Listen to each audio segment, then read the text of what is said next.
तुम्ही कधी अशा अभिनेत्याबद्दल ऐकलंय का, ज्याची फक्त एक झलक दिसावी म्हणून रस्त्यावर लोकांची गर्दी उसळायची? एवढंच नाही तर काही तरुणी त्याच्या प्रेमात इतक्या वेड्या झाल्या होत्या की ते आपल्या भावना व्यक्त करण्यासाठी थेट रक्ताने पत्र लिहायच्या. त्या काळात बॉलिवूडमध्ये एक प्रसिद्ध वाक्य प्रचलित होतं, ऊपर आका नीचे काका, म्हणजेच वर देव आणि खाली काका. इतका अफाट स्टारडम भारतात कधीच कोणी अनुभवलेला नव्हता.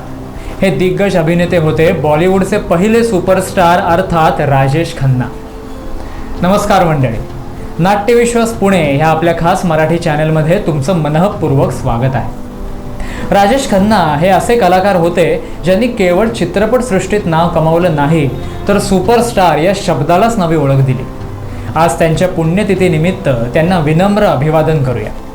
राजेश खन्ना यांचा जन्म 29 डिसेंबर 1942 रोजी अमृतसर येथे झाला. त्यांचं खरं नाव जतीन खन्ना होतं. अभिनयाची आवड त्यांना लहानपणीपासूनच होती. शाळा कॉलेजमध्ये असताना ते नाट्य स्पर्धा आणि विविध टॅलेंट कॉन्सर्टमध्ये भाग घ्यायचे आणि तिथूनच त्यांच्या अभिनय कौशल्याला ओळख मिळू लागली. पुढे त्यांनी अभिनयातील स्पर्धांमधून यश मिळवत चित्रपटसृष्टीत प्रवेश केला.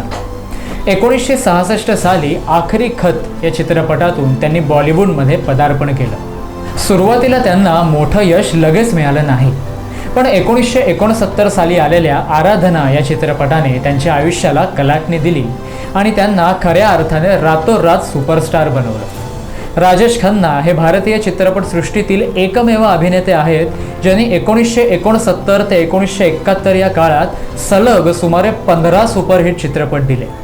हा विक्रम आजपर्यंत कोणीही मोडू शकलेलं नाही. कटी पतंग, आनंद, अमर प्रेम यांसारख्या चित्रपटांनी त्यांच्या अभिनयाची जादू सर्वत्र पसरवली. राजेश खन्ना म्हणजे चाहत्यांच्या हृदयावर राज्य करणारा एक जादुई चेहरा. 1960 आणि 70च्या दशकात त्यांची लोकप्रियता इतकी प्रचंड होती की त्यांच्या नावाची तुलना कोणाशीच करता येत नव्हती.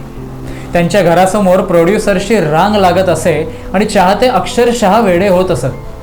त्यांच्या डायलॉग डिलिव्हरी, हावभाव आणि स्क्रीन प्रेझेन्समुळे प्रेक्षक पूर्णपणे भारावून जात.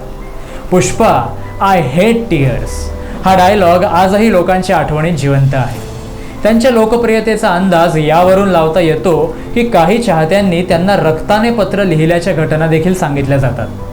तसेच काही बातम्यांनुसार काही चाहत्यांनी त्यांच्या फोटोशी लग्न केल्याच्याही गोष्टी त्या काळात चर्चेत होत्या. 1970च्या सुरुवातीला राजेश खन्ना एका चित्रपटासाठी सुमारे 10 लाख रुपये मानधन घेत असत.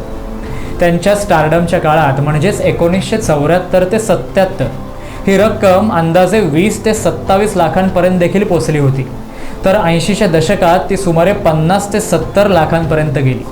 विशेष म्हणजे ते दिग्दर्शक ऋषिकेश मुखर्जी यांच्यासाठी अनेकदा आपली फी कमी करायचे, कारण ते त्यांचे अत्यंत आवडते दिग्दर्शक होते. 1973 त्यांनी सुप्रसिद्ध अभिनेत्री डिम्पल कपाडियासोबत विवाह केला. त्यावेळी डिम्पल केवळ 16 ते 17 वर्षांच्या होत्या, तर राजेश खन्ना 31 वर्षांचे होते. या जोडप्याला 2 मुली झाल्या. मात्र 1980च्या दशकात त्यांच्या वैवाहिक आयुष्यात दुरावा निर्माण झाला आणि दोघं वेगळे राहू लागले.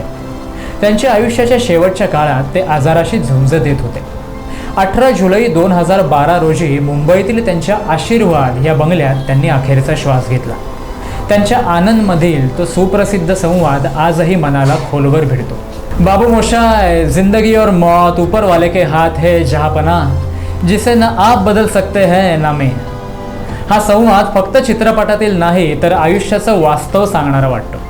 इतका मोठा स्टारडम, करिअरचं सर्वोच्च शिखर गाठल्यानंतरही आयुष्याच्या शेवटच्या टप्प्यात त्यांना एकाकीपण आणि संघर्षाचा सामना करावा लागला होता.